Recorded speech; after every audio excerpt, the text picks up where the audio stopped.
പിതാവിൻ്റെയും പുത്രൻ്റെയും പരിശുദ്ധാത്മാവിൻ്റെ നാമത്തിൽ ആമേൻ.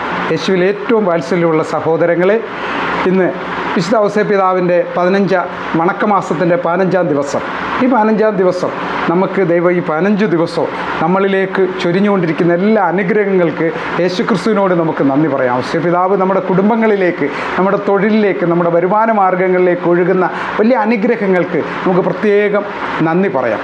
യേശുവിൽ ഏറ്റവും സ്നേഹമുള്ളവരെ, മനുഷ്യരായ നമ്മൾ ഓരോരുത്തരും ഈ സമൂഹത്തിൽ ജീവിക്കുമ്പോൾ നമ്മൾ ചിന്തിക്കുന്ന ഒരു കാര്യമാണ്, എനിക്ക് ഒന്ന് ഉയരണം, ഇപ്പോഴത്തെ സാഹചര്യത്തിൽ നിന്ന് ഉയർന്ന് ഒന്ന് നിൽക്കണം. ഇതൊരു നല്ല ചിന്തയാണ് മനുഷ്യൻ്റെ. താഴ്ന്നല്ല നമ്മൾ ചിന്തിക്കേണ്ടത്, നമ്മൾ ഉന്നതമായ കാര്യങ്ങളെക്കുറിച്ചാണ് ചിന്തിക്കുക. ഔസേപ്പിതാവും ഈശോയൊക്കെ അങ്ങനെയാണ്, നമ്മളെല്ലാം ഉന്നതമായി വളരണം എന്നാഗ്രഹിക്കുന്ന. അപ്പോൾ മനുഷ്യരായ നമുക്ക് വളരണം, ഉന്നതമായി എനിക്ക് സമൂഹത്തിൽ നിലനിൽക്കണമൊക്കെ നമ്മുടെ എല്ലാ ആഗ്രഹമാണ്. അപ്പോൾ അവിടുന്ന് നമ്മളോട് പറയുന്നത് ഇതാണ്. എന്താണ് പറയുന്നത്? പത്രോസിൻ്റെ 1-ാം ലേഖനം 5-ന്റെ 6-ാം ഇങ്ങനെ പറയുന്നത്, നിങ്ങളുടെ ഉത്കണ്ഠകളല്ല ദൈവത്തിൻ്റെ കരങ്ങളിൽ ഏൽപ്പിക്കൂ, തക്ക സമയത്ത് എന്നെ നിങ്ങളെ ഉയർത്തിക്കൊള്ളും. ഉയർത്തുന്ന ഒരു ദൈവം. ഔസേപ്പിതാവിനെ തക്ക സമയത്ത് പ്രതിസന്ധിയുടെ നടുവിൽ ഉയർത്തിയ ഒരു ദൈവം എന്നെയും നിങ്ങളെ ഉയർത്തും.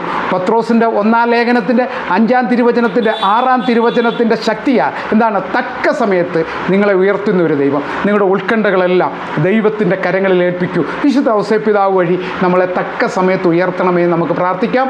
വിശുദ്ധ ഔസേപ്പിതാവിൻ്റെ മാധ്യസ്ഥ ശക്തിയാൽ തക്ക സമയത്ത് എന്നെ ഇപ്പോൾ ആയിരിക്കുന്ന അവസ്ഥയിൽ നിന്ന് ഉണർത്തി എന്നെ നിലനിർത്തണമെന്ന് നമുക്ക് പ്രാർത്ഥിക്കാം. പിതാവിൻ്റെയും പുത്രൻ്റെയും പരിശുദ്ധാത്മാവിൻ്റെ നാമത്തിൽ ആമേൻ.